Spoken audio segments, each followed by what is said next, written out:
वर्तमान सबुठारु अति दुखदपूर्ण खबर आसी पहुंची। दर्शक बंधु आमे आपनकु एक दुखदमय अभावनीय घटना विषय देखाइबाकू जाउछु।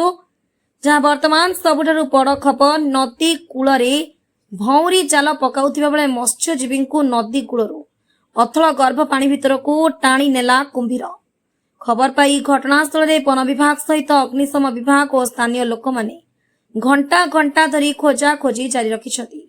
सूचना अनुसार केन्द्रापड़ा जिला जम्बू सामुद्रिक थाना अधीन कंसपाल ग्रामर देवमंडल निजर परिवार प्रतिपोषण पर आज भौरी जाल नहीं गोबरी नदी को माछ धरिबाकू जाइथिबा बेले नदी कड़े भौरी जाल पकाइथिबा समय गोबरी नदी कूलरू टाणी नेला कुंभीर।